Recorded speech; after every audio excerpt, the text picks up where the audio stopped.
Developing tonight, outrage over reports that a new security deal between the U.S. and Afghanistan could include an apology letter from the President of the United States. Joining me now, Gunnery Sergeant Jessie Jane Duff, who served 20 years on active duty in the U.S. Marine Corps.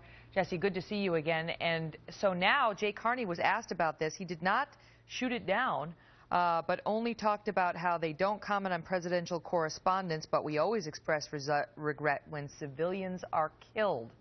What's going on here?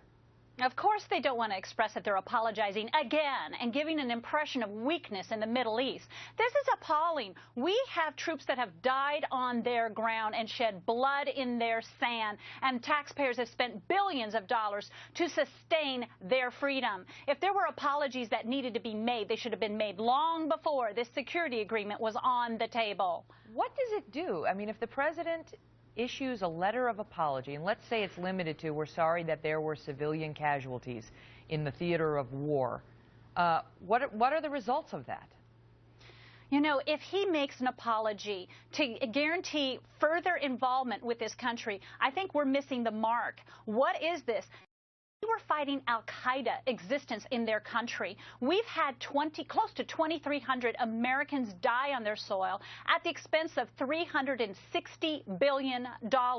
So troops on the ground are thinking, what the heck am I here for when we have sacrificed the ultimate price and our blood is in their sand? So what I would say is, if there were apologies that were owed, which do happen, they should have been not with shabby diplomacy at the sacrifice and expense and embarrassment to our military that is stationed over there now.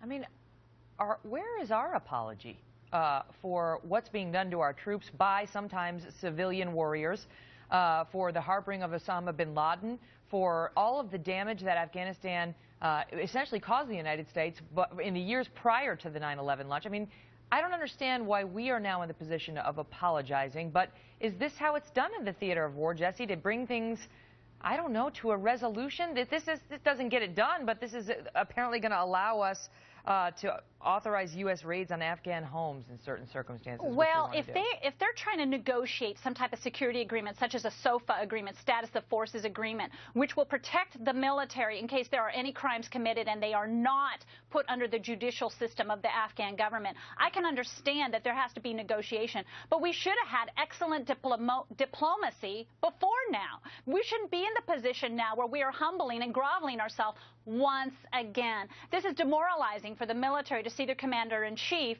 grovel at the expense of their bloodshed. I mean, I don't know. We don't know for sure that the president has agreed to do it. Reuters is citing an Afghan spokesman claiming that Mr. Obama has agreed to write the letter, although we do know that the request has been made, and as I mentioned, the White House isn't yet commenting on what the decision is.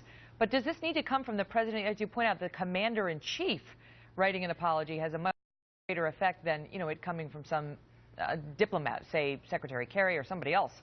Exactly. Where is our Secretary of State? What is he doing? Why are we putting the president out there to expose himself as some form of weakness at the disability and expense of all of us as the American taxpayer who have footed this bill all along? What about the 17,000 troops that have been disabled by this war in some fashion? We have sacrificed so much as Americans, and when we go and we start saying, I'm sorry for things that are part of the interaction we have in combat, we are humbling ourselves at a level and forgetting that we need to rise up. We are the American military that is trying to sustain their freedom and fight off terrorism. Yeah. Jessie, thanks for being here.